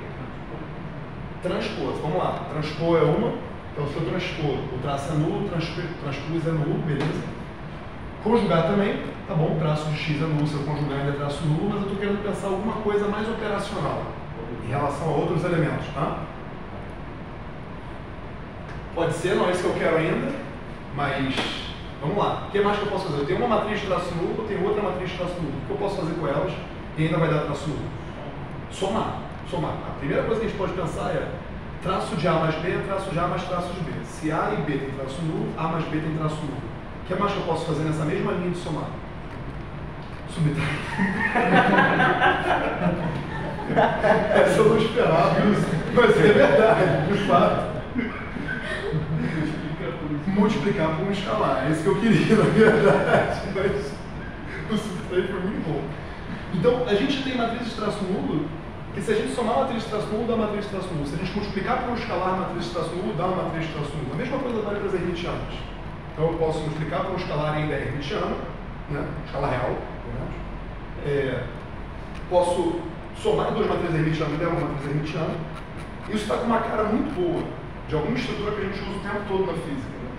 Que é a estrutura de espaço vetorial. Então, essas matrizes aqui satisfazem uma estrutura de espaço vetorial. Ou seja, matrizes hermitianas de traço nulo formam um espaço vetorial, cuja base é dada pelas matrizes sigma de Pauli. Ou seja, qualquer matriz hermitiana de traço nulo nesse espaço vetorial pode ser obtida por uma combinação linear desses elementos da base, que são a base como se fosse o X chapéu, Y chapéu, Z chapéu que a gente tem. E é isso. Mas será que é só um espaço vetorial? O Edson levantou uma coisa lá que é interessante. Será que tem alguma coisa a mais? Né? Nosso grupo a gente pode compor, beleza. Mas, pô, eu estou jogando para exponencial, estou passando para cá, passando para lá, gastei meia hora falando. Será que só porque é um espaço vetorial eu já fico feliz? Será que não tem nada mais? O que as matrizes de Pauli têm que a gente usa quando a gente estuda o momento angular? Não adianta rir não, pode falar. Só rindo da samba. Elas têm uma relação de comutação muito bem definida, muito peculiar. A gente usa o tempo todo no momento angular. Ou seja, além de somar e multiplicar por escalar, eu posso fazer mais uma coisa, tomar o comutador delas. Se eu tomar o comutador de duas matrizes de Dirac, eu obtenho uma matriz de Dirac. Então há um fechamento por isso. Mais especificamente, aqui eu posso escrever aqui embaixo, né? Se eu tomar comutador de sigma A sobre 2, vou normalizar por conveniência. Com sigma B sobre 2, eu obtenho I epsilon ABC sigma C sobre 2. Então eu tomo alguma operação que pega a matriz de Pauli e me devolve a matriz de Pauli. Então se eu tenho um elemento nesse espaço que é composto de matrizes de Pauli, com coeficientes, significa que se eu pegar qualquer elemento que está cá aqui dentro, qualquer outro elemento que está cá aqui dentro, eu vou sempre poder abrir como combinação linear de matrizes de Pauli e vou poder tomar o comutador desses objetos, que são computadores de matrizes de Pauli menos coeficientes. E vai me dar alguma coisa que é escrito em termos de matrizes de Pauli. Então também é fechado para essa operação. Esse espaço vetorial de matrizes hermitianas de traço nulo, munido dessa operação, que pode ser generalizada, abstraída, vai levar à estrutura de uma álgebra de Lie. Então vamos brevemente falar uma álgebra de Lie. Definição. O VEF. Uma álgebra de Lie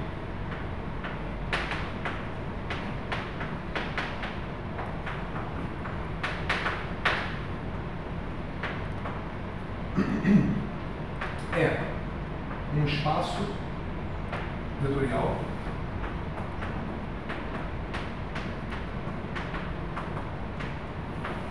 munido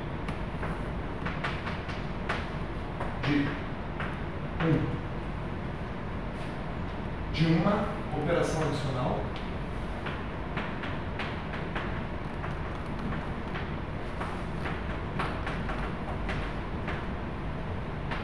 chamar de Lie bracket, que você é colchete bracket.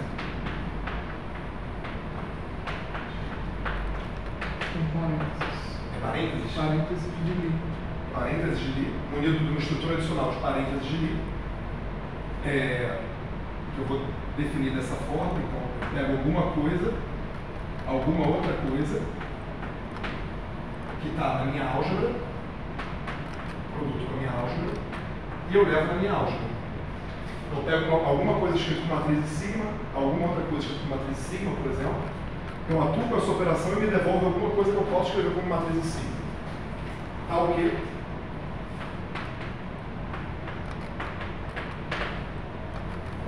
É bilinear.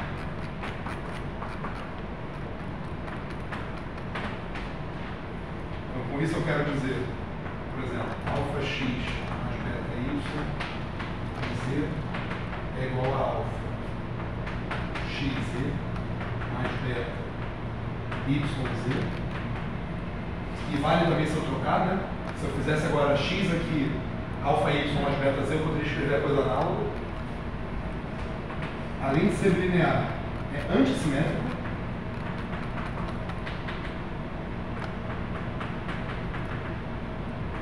Ou seja, se eu tomar o parênteses de Lie de x com y, eu vou ter menos o parênteses de Lie de x de y com x. Se o não for parênteses, é culpa do David. Colchete? Agora ferrou. Colchete, parênteses. O braquete. Segundo o tradutor. Segundo o tradutor. O braquete de Lie, não tem problema. E a gente tem a identidade de Jacobi.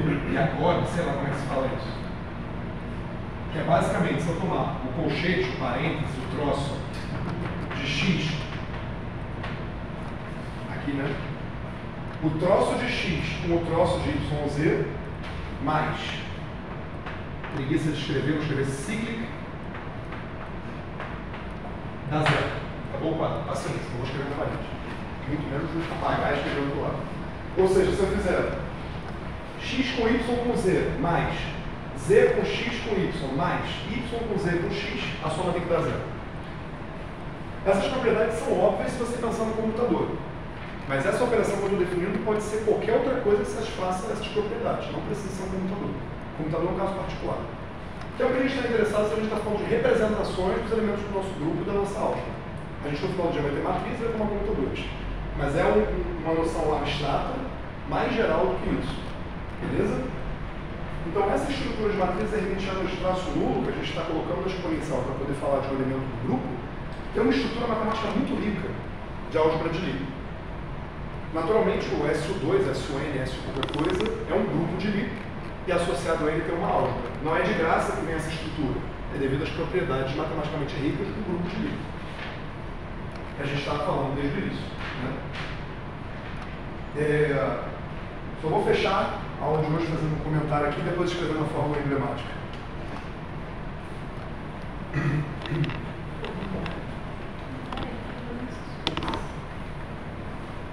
Tem que ter suspense, né, menina? Isso não tem graça.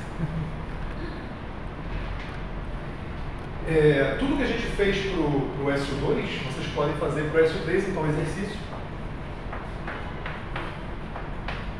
Façam tudo isso. E tudo isso está ambíguo, né? Depende do grau de preguiça de vocês. Para o caso SU3.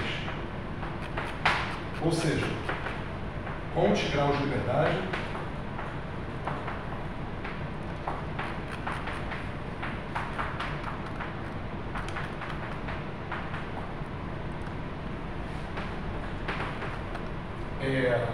Contei graus de liberdade. Escreva, encontre a base análoga à das matrizes de Pauli. Melhor chamar de geradores aí. Justo. A gente pode chamar eles de geradores dos elementos da base. Agora eu escrevi, não vou pagar. Então, eu vou impor aqui só uma coisa, né? Seja lá quem forem esses elementos, eu quero que vocês façam uma normalização deles pelo traço.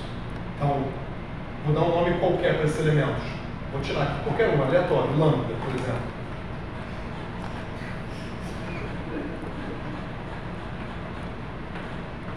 Tal que, vou botar aqui tal que. Isso aqui ele é meio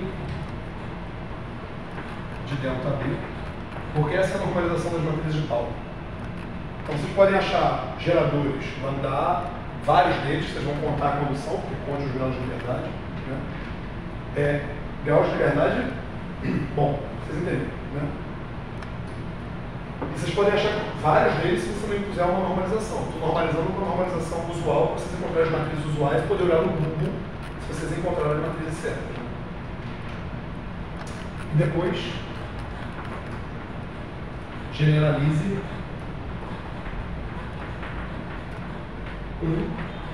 para o SUN. Só dois não, obviamente, porque né, para construir a matriz N mais geral, quantos graus de liberdade vai ter no caso SUN. Mas o último comentário esse caso mais geral do SUN, para qualquer N, no fundo você vai ter uma situação muito semelhante à anterior, a do SU2. Só vamos mudar que agora são N. Então você vai ter basicamente um conjunto B, que é um TA, onde A igual a 1, solução do exercício 3, exercício 3 não, do exercício 3. Vou escrever. A vai de 1 até a solução do exercício 3, muito bem. Vai depender do Nzão, né, obviamente. E esses elementos aqui, que são chamados geradores, eles vão satisfazer uma relação de comutação com o B-bracket, né? E pode ser escrito, no caso do SON, basicamente, como combinações lineares dos próprios geradores, uma vez que eles são a base do espaço vetorial que você está. E é importante notar que esses objetos aqui, as constantes de estrutura, elas carregam toda a informação relevante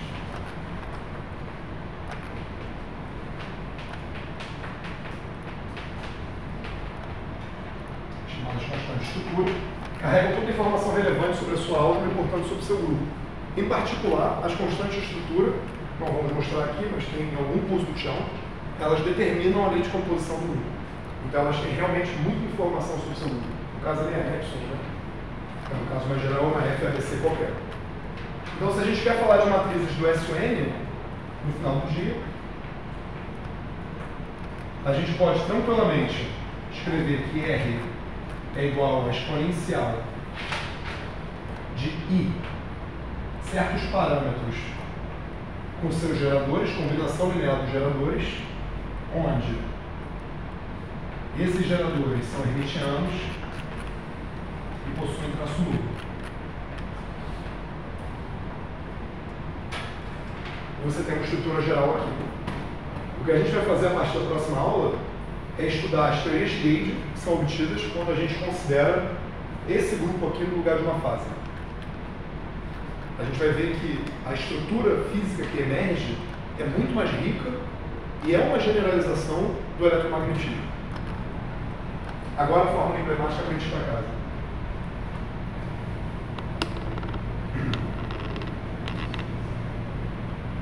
Diante de tudo que a gente falou, a gente pode escrever simbolicamente, eu adoro isso,